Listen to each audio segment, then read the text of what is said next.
100 करोड़ रुपया तो दे चुका है ना अभी तक। पहली बड़ी पार्टी है पूरी दुनिया की जिन्होंने 100 करोड़ रुपया गूगल को दिया है केवल प्रचार के लिए। 15 लाख और खाता पर देने के लिए कल आ रहे हैं मोदी जी। इसलिए बोलो ना, आवाज तभी बुलंद करो जब जानकारी हो। तुमसे ज्यादा बुलंद है। अरे मजदूरी करके आ रहे हो ना भाई। मजदूरी करता हूँ मैं मजदूरी करता हूँ। लेकिन जातिवाद का कीड़ा नहीं ना करते, जातिवादी का कीड़ा पहले वोट नहीं ना देते तो हम मजदूरी नहीं करते। बीजेपी के पास ना, सुनो मेरी बात सुनो। तो हम आपके यहाँ गुलामी खटेंगे और कमरा कसम से बोलो। नाम लाभ कुमार। अब हमको जाके पता चला कि बीजेपी कार्यकाल 10 साल का हुआ, उसमें इंडियन टीम कोई भी ट्रॉफी क्यों नहीं जीत पाई। ना भाई अडानी अच्छा हो गया। तो 10 साल में मोदी जी, जब इंडिया पहली बार वर्ल्ड कप जीती थी ना, तो सैयद करमानी मुस्लिम थे, सिख भी थे, ईसाई भी थे, हिंदू भी थे, मुस्लिम भी थे उस टीम में। एकता को भ्रष्ट मत कीजिए। और नहीं, जब वक्त आता है तो जाइएगा मोहम्मद शमी का हाथ पकड़ के वोट मांग लीजिएगा, बाद में मुसलमान चिल्लाइएगा। क्या मोदी जी शोभा देता है ये। हम पटना में मौजूद हैं और कल यहाँ मोदी जी की रैली होने वाली है। एक बार ये कहा जा रहा है कि 400 पार है, एक बार ये कहा जा रहा है कि हिंदुत्व के नाम पर वोट दे दीजिए, राम मंदिर के नाम पर वोट दे दीजिए, फिर ये कहा जा रहा है कि विपक्ष वाले मछली खाते हैं, फिर ये कहा जा रहा है कि अगर विपक्ष वाले आ गए तो आपका मंगलसूत्र नहीं बचेगा, फिर ये कहा जा रहा है कि अगर 2 भैंस है तो 1 भैंस उठा ले जाएंगे। इस तरीके का बयान भी चल रहा है। इधर विपक्ष भी अपनी कुछ दांव पेच लगाने की कोशिश कर रहा है। देखिए, देश में चुनाव है तो सारे नेता कुछ तो कुछ बोलेंगे, लेकिन पटना की जनता क्या सोचती है, बिहार का मुद्दा क्या है, हम यही समझने के लिए यहाँ मौजूद है। कैसे हैं भैया, क्या नाम? बढ़िया, मैक्स। ये बताइए बिहार का मुद्दा क्या है, आप लोग क्या सोचकर वोट डाल रहे हैं? देखिए, मैं आपको बताता हूँ, हमारा बिहार जो है ना, पता नहीं क्या प्रॉब्लम है यहाँ लोगों के साथ कि वो कुछ सोचते क्यों नहीं है। बाबू हाँ, बोलिए ना, आप बोलने दीजिए, कोई दिक्कत नहीं, माइक में नहीं। पता नहीं हमारे लोगों के साथ क्या समस्या है। अभी मैं 3 वीडियो देख रहा था मैम, उड़ीसा का देख रहा था। मोदी जी वहाँ गए, बोले हमारी सरकार आ जाएगी तो मैं उड़ीसा को नंबर 1 स्टेट बना दूंगा। फिर वही मोदी जी जाते हैं कर्नाटका में, तो बोलते हैं कर्नाटका से हमको सीट दीजिए, हम कर्नाटक को नंबर 1 स्टेट बना देंगे। फिर अमित शाह जी जाते हैं तेलंगाना में, वहाँ सिर्फ ये बोलते हैं कि हमको मात्र 10 सीट दीजिए, यहाँ से मैं तेलंगाना को नंबर 1 स्टेट बना दूंगा। तो मैं हंस रहा था ये सब सुन के और अपने आप पे अफसोस कर रहा था कि हमारे बिहार से 39 सीट मिला। अरे कोई नेता कुछ तो बोल देता कि जो सबसे पिछड़ा स्टेट बिहार है। बोलेंगे, यकीन है आपको? मोदी जी बोलेंगे गुमराह करने के लिए जनता को। 10 सालों से तो गुमराह किया है उन्होंने, खास करके बिहार को। क्या बात करें, 1.25 लाख करोड़ का जो पैकेज दिया था ना मैम 14 में, जो ऐलान करके गए थे कि 56 इंच का छाती और ये वो, उसका आधा पैसा भी बिहार को नहीं मिला। मैडम मेरे वो बोल रहे हैं कि भारत विश्व गुरु बन रहा है। ये कैसा बोलती है तूती, एक बार कॉल कर देते हैं, ये मैम कैसा विश्व गुरु बनने जा रहा है हमारा देश। मैडम ये एक मिनट बोल दो, उसके बाद बोलिएगा। ये कैसा विश्व गुरु बनने जा रहे हैं जहां हमारे देश में लोग खाने को तरस रहे हैं, फ्री में अनाज दिया जा रहा है 81 करोड़ लोगों को, जो अपने मतलब उस लायक नहीं कि वो कमा के खा सके। वो देश कभी विश्व गुरु बनेगा ऐसा लगता है आपको? नहीं बोल रहे हैं। कभी लगता है? नहीं बोल रही है क्या? कॉल करने से वॉर रुक जा रही है। हाँ, बड़े बड़े नेता देख रहे हैं मोदी जी को, क्या आप बताइए, हम क्या निर्णय लें, हमको समझ में नहीं आ रहा। देखिए, मोदी जी का जो भी शो होता है, पैर छूते हैं भाई। कौन छूता है मैम? क्या बात होती है, क्या बात? बीच में परचम। देखिए बताइए, पंचम कैसे लहराता है देश का, ये लोग नहीं जानते हैं। जब हमारा देश मजबूत होता है ना, तो हमारी रुपया मजबूत होती है और डॉलर कमजोर होता है, जो काफी मात्रा में बढ़ गया। तो जो लोग नहीं जानते वो क्या जानने का। दूसरा, अगर हमारा देश मजबूत होता है ना, तो 5-10 पैसे लेके बहुत भागे इस देश से, उसका कॉलर पकड़ के लाते मोदी जी, घसीटते हुए वहां से, तब मेरा देश मजबूत होता। कहने से नहीं। मोदी जी, आप दुनिया की आज सबसे बड़ी पार्टी है, सबसे अधिक पैसा भी आपके पास। आप कहीं भी इवेंट करते हो, विदेश कहीं भी जाते हो, आप रुपया पे आदमी बुलाते हो, प्रचार तो आप ही का है, दूसरा का तो है नहीं। आरोप लगा रहे हैं, आपको कैसे पता कि पैसे पे बुलाते हैं? 1 करोड़ रोज का गूगल को देते हैं मोदी जी, मार दीजिए डाटा। 100 करोड़ रुपया तो दे चुका है ना अभी तक। पहली बड़ी पार्टी है पूरी दुनिया की जिन्होंने 100 करोड़ रुपया गूगल को दिया है केवल प्रचार के लिए। मोदी जी, जब आप काम कर रहे हैं तो प्रचार की जरूरत क्या है आपको? देश का पैसा बचेगा, हमारा देश और मजबूत होगा। काम कर रहे हैं, जनता के बीच पहुंचाएंगे नहीं?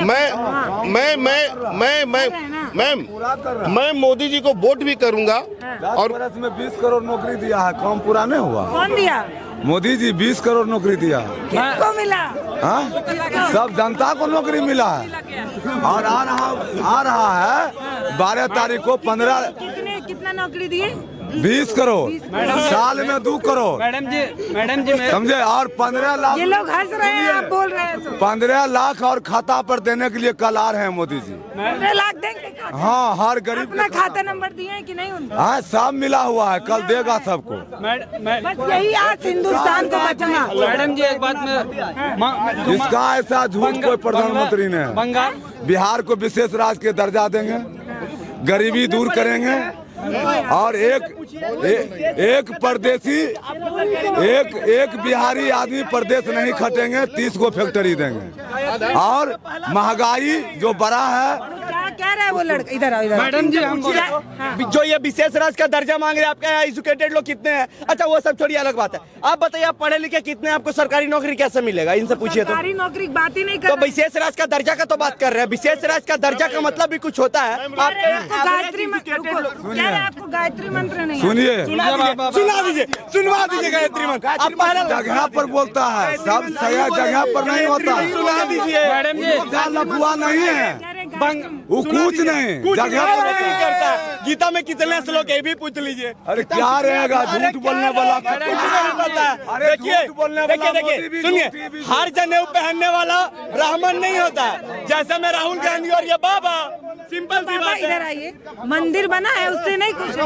मंदिर बना है उससे नहीं खुश है? मंदिर बना है, हम खुश हैं। बंगाल में मंदिर बना है, सब खुश है। मंदिर को विरोध नहीं करेंगे, मगर जो 10 बरस में जो वादा किया कि साल में 2 करोड़ नौकरी देंगे, बिहार को विशेष राज्य के दर्जा दिए और महंगाई कम करेंगे और हर गरीब के खाता पर 15 लाख रुपया देंगे। हाँ, एकदम बोला है, 15 लाख हर गरीब के खाता में। आप एकदम बोला है। देखिए सुनिए मेरी बात, वो अपने भाषण में और मेरी बात नेट से निकाल के सुना दिया जाए। क्या नेट से निकाल के सुना दिया जाए? उन्होंने अपने बयान में बोला था, जो भाषण दे रहे थे, सभा कर रहे थे, संबोधित कर रहे थे, उसमें बोले थे जो स्विट्जरलैंड में जो विदेश में ब्लैक मनी है, अगर वो आ जाएगा तो वो वादा कहा कि हम लेके आएंगे, 15 लाख देंगे। वो वादा कहा कि भैया वादा, जो वो वादा किया आप उस पर बात करिए। तो ब्लैक मनी आई कि नहीं? देखिए ब्लैक मनी, हाँ नोटबंदी हुई। नोटबंदी में सबसे बड़ा फटकार उनको लगा है जो देश का पैसा घर में छुपाए रखे थे। हम मिडिल क्लास फैमिली से आते हैं, हमें नोटबंदी से कोई तकलीफ नहीं। रिजर्व बैंक जानते हैं क्या? रिजर्व बैंक जानते हैं? Reserve bank of India, RBI जानते हैं। वो कितना बताइए, कितना ब्लैक मनी आया है? 99.9% पैसा आ चुका है खाते में, तो ब्लैक मनी है कहाँ गया भाई? ब्लैक मनी सुनिए, आप जो बोल रहे हैं उसका हमको वो आंकड़ा पता नहीं है, ठीक है? अरे तो नहीं पता तो सुन लो, तुम्हारे जैसा तथ्य पे बात नहीं करते हैं, तथ्य पे बात करते हैं, तथ्य पे बात करते हैं। नोट 7 साल में नहीं चला। जो सरकार 2000 का नोट 7 साल नहीं चला। सुनिए मैडम, ये क्यों विरोध कर रहा है? खत्म हो जाता। आप साबरमती में जाके देख लीजिए, गुजरात में 3000 करोड़ का, आप गए ना, 3000 करोड़ का सरदार वल्लभ भाई पटेल का विशाल मूर्ति तैयार किया। अगर हमारे हमारे सरदार वल्लभ भाई पटेल अगर होते ना, तो मोदी जी को क्या बोलूं मैं, ऐसा होने ही नहीं देते।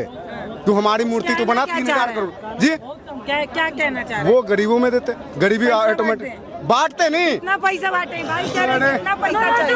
आपके यहाँ आबादी पता है कितना है? सुनिए ना, शिक्षा पे खर्चा करते, ये भाई हो जाता, गरीबी तो कम हो जाता। ए भाई सुनो, स्टैचू बना दिया, उनसे आपको तकलीफ है? इतना शिक्षा से इतना, एक सेकंड रुक जाइए पहले। जो शिक्षा का आप बात कर रहे हैं, 2014 से पहले आपके देश का शिक्षा व्यवस्था का क्या हाल था? अगर बढ़िया था तो आपके पास सरकारी नौकरी होना चाहिए, आपके पास सरकारी नौकरी होना चाहिए। कितना सरकारी नौकरी है? सरकारी नौकरी है। सुन जो देश के हित के लिए बात कर रहे हैं, हम उसका सपोर्ट देश कर के रहे हित के लिए, हैं। हाँ जी देश बिल्कुल, के हित के लिए हाँ जी बिल्कुल। आप एक मिनट सर, या तो 4 भैया फिर पर्सनली एक मिनट बाबू, एक मिनट। मैं मोदी जी से, मैं आपसे नहीं कर रहा हूँ। आप सवाल करिए। वो सपोर्ट, आप मोदी जी को सपोर्ट करते हो? जो चलिए मानते हैं, सपोर्ट करते हैं। वही मैं पूछ, करते हैं। अरे हाँ करते हैं, देते वोट देते हैं। आप देश के नागरिक का सवाल पूछ सकते हैं, पूछिए। हाँ तो मैं आपको अधिकार है। मैं भी चाहता हूँ कि मोदी जी को मैं वोट करूँ, ठीक है, मैं उनका भक्त बन जाऊँ। जी बिल्कुल। हाँ, या तो 4 सवाल का जवाब आप दे दीजिए, वो उनसे दिलवा दीजिए। पहला अभी आपने ब्लैक मनी का जिक्र किया। 2 दिन पहले मोदी जी बोले, कांग्रेस वालों क्या हुआ? अडानी अंबानी। हाँ क्या हुआ? 5 साल से उसका नाम ले रहे थे। आज क्या बात है, जब से इलेक्शन की घोषणा हुई नाम नहीं ले रहे हैं? क्या डील हुई है? ट्रक भर भर के पैसे गए हैं, बोड़े भर भर के पैसे गए, टेम्पो भर भर के पैसे गए। सुनिए ना मैम, बस ऐसे बात करता है ये बयान तो हम नहीं सुने हैं, नहीं सुने। बीजेपी वाले नहीं सुनते। बैठे के हर एक चीज सुनते रहे। अब देखिए, हम आपको उस टाइम भी बोले थे 14 से पहले अडानी अंबानी भीख मांगता था। 2014 से पहले अडानी अंबानी भीख मांगता था। किसके लिए भीख मांगने जाता था? सुनिए ना, कौन भीख मांगता था? अडानी अंबानी से भीख मांगता था। बहुत सफेद सी बात है। अरे सुनिए ना, ब्लैक मनी पहला बात ब्लैक मनी मोदी जी को पता है कि अडानी अंबानी के पास है, पर उस पर कार्रवाई नहीं की, इनके पास नहीं भेजे। मोदी जी जब आपको पता है कि ब्लैक मनी है वहाँ, काहे नहीं कार्रवाई की, काहे जनता को गुमराह किए कि हम 100 दिन में काला धन ले आएंगे? पहला बात। दूसरा बात, ब्लैक मनी आई कहाँ से? नोटबंदी हो गई थी ना यार, ब्लैक मनी। अरे नोट सुनिए, नोटबंदी से सबसे बड़ा नुकसान हुआ है जो देश का पैसा खा के बैठे हुए थे। हाँ। जिसके पास बड़ा बड़ा गड्डी घर में था, जो ट्रक गंगा नदी, जिनके नजदीक में जो भी नदी हो वहाँ फेंकवा दिए, तकलीफ उनको हुआ। हम मिडिल क्लास वालों को कोई दिक्कत नहीं हुआ। क्या प्रॉब्लम है? अरे मेरे भाई, बैंक तेरा बोला भाई 100 रुपया है ना, तेरा बैंक मेरा बैंक नहीं है, वो किसी और देश का बैंक है। मेरा बैंक नहीं है। पूरे इंडिया में 100 रुपया एक बात वो बोला, जिसपे वो बोला कि 99.50 पैसा, सारा पैसा मेरे पास आ गया, 1% पैसा नहीं है। उसके लिए तो इनमें उनका गलती, उनको नहीं पता होगा। इसमें अब हम क्या टिप्पणी करें? अब ये हंसने वाली कौन सी बात हो गई? मोदी को नहीं बताते हैं यार, इसीलिए बोलो ना, आवाज तभी बुलंद करो जब जानकारी हो। आवाज तुमसे ज्यादा बुलंद है। अरे यार, मजदूरी करके आ रहे हो ना भाई, बाहर से। मजदूरी करता हूँ मैं मजदूरी करता हूँ। अगर पहले जातिवाद का कीड़ा नहीं ना करते, जातिवादी का कीड़ा पहले वोट नहीं ना देते, तो हम मजदूरी नहीं करते। बीजेपी के पास ना, सुनो मेरी बात सुनो, बीजेपी का प्रशासन था, जिले प्रशासन थे, ये जातिवाद इन्होंने कहा कि मतलब मोदी जी कोई वादा नहीं किए थे। मोदी जी आपका जवाब, इनका जवाब, इन्होंने कहा ब्लैक मनी का भैया उन्होंने जवाब दे दिया। आप डाटा देते हैं कि ब्लैक मनी नोटबंदी से मेरे 99% पैसा आ गया, तो ब्लैक मनी गया कहाँ? रही बात, इन्होंने कहा कि अंबानी के पास गया जो बोरे में भर के कांग्रेस को भिजवा। क्या देखिए, आप किसी के पर्सनली जो टिप्पणी चुनावी सभा में एक दूसरे को टारगेट किया जाता है, ठीक है? सिर्फ मोदी जी नहीं कर रहे, मोदी जी को भी परिवार के नाम पे टारगेट किया जाता है। जब ये कोई मुद्दे राहुल गांधी 2 महीना अडानी अंबानी का नाम नहीं लिए तो टेम्पो भर भर के पैसा मिला। मोदी जी आप तो 10 साल से नहीं बोले हो, तो क्या टलक भर के इसीलिए दुनिया की सबसे बड़ी पार्टियां बन गए, सबसे अधिक पैसा आपके पास आ गया, सारे जिलों में मुख्यालय आपने बना लिया। पार्टी बनेगा, बना हुआ है बाबू, बना हुआ। चैलेंज देते हैं मोदी जी को। हमारे भारत के वर्तमान माननीय प्रधानमंत्री श्री नरेंद्र दामोदर दास मोदी जी, अगर आप अंबानी अडानी के यहाँ सीबिया भेजते हैं, उसके यहाँ घोटाला नहीं पकड़ाएगा, तो हम आपके यहाँ गुलामी खटेंगे। और कमरा कसम से बोलो, नाम लाभ कुमार, हम बिहार राज्य के सुपौल जिला से हूँ, तेलवा पंचायत सितुआर घोर वार्ड नंबर 9 से हूँ। अगर मुकेश अंबानी के पास नहीं घोटाला पकड़ाएगा, हम आपके यहाँ गुलामी खटेंगे, आपके पैर पे गिरेंगे। अगर आप बेदम हैं तो आप भेज दीजिए वहाँ पर। और कमरा इस सेंटेंस का क्या तथ्य निकलता है भाई? आज क्या निकलता है? वो कह रहे हैं हम नागरिक, हमें पूछने का हक, हम कुर्सी पे बैठे आज अरे तो नागरिक को अब हमको जाके पता चला कि बीजेपी कार्यकाल 10 साल का हुआ, उसमें इंडियन टीम कोई भी ट्रॉफी क्यों नहीं जीत पाई? एशिया कप जीत गई है, एशिया कप जीत गई, इस पे नहीं बोलिएगा। वर्ल्ड ट्रॉफी की बात करिए, वर्ल्ड ट्रॉफी। आईसीसी ट्रॉफी की बात आप करें, उसमें भी नेपोटी, हाँ, सुनो। उसमें भी भाजपा जिम्मेदार। अरे मैं मुझसे बात करना, वर्ल्ड कप था ना भारत में, तो नहीं, पता बाबू, चला उससे मतलब नहीं। मोदी जी अभी आए, रैली में बोल रहे थे, हल्ला करना तो मोदी जी रैली में बोल रहे थे, इनका मुद्दा तो कि अगर इंडी गठबंधन की सरकार आ गई, कांग्रेस की सरकार आ गई, तो वो जब क्रिकेट टीम चुनाएगी इंडिया की, उसमें मुस्लिम को ज्यादा भर देंगे। ये उनका तो उन्होंने कहा कि इंडियन टीम की अगर सिलेक्शन हो गई, कांग्रेस राज आ गया, तो सारे मुस्लिमों को भर देंगे उसमें। तो मोदी जी बोले, हाँ बोले। अरे भाई मोदी जी का स्टेटमेंट है, मोदी जी का स्टेटमेंट सही बात है, सही तो बोल रहे हैं। तो भैया 10 साल में अंबानी वाला सुनो ना भाई, अडानी हो गया। तो 10 साल में मोदी जी आपने बीसीसीआई का सचिव बना दिया उनको, जय शाह जी को, अमित शाह जी के बेटे को। इसीलिए क्या हिंदू करके ट्रॉफी नहीं जीत पाई टीम इंडिया? कुछ भी बोल दीजिएगा, ये कीजिएगा आप, मतलब ये तो प्रूफ करता है, और भैया जब इंडिया पहली बार वर्ल्ड कप जीती थी ना, तो सैयद करमानी मुस्लिम थे, ठीक है, सिख भी थे, ईसाई भी थे, हिंदू भी थे, मुस्लिम भी थे उस टीम में। एकता को भ्रष्ट मत कीजिए। और नहीं, जब वक्त आता है तो जाइएगा मोहम्मद शमी का हाथ पकड़ के वोट मांग लीजिएगा, बाद में मुसलमान चिल्लाइएगा। क्या मोदी जी शोभा देता है ये? अब इस देश के प्रधानमंत्री हैं। हमारे देश के साथ समस्या क्या हुआ? 2014 में हमने प्रधानमंत्री चुना था, इतिहास का टीचर नहीं चुना था कि खुले मंच से कांग्रेस ये करता है, मुगल ये करता है, गांधी ये करता है, नेहरू ये करता है। ये काम मोदी जी इतिहास के टीचर का है, पढ़ लेंगे हम लोग। और अब तो मुझे शक होता है यहाँ पे कि आप ज्योतिषी बनना चाह रहे हो।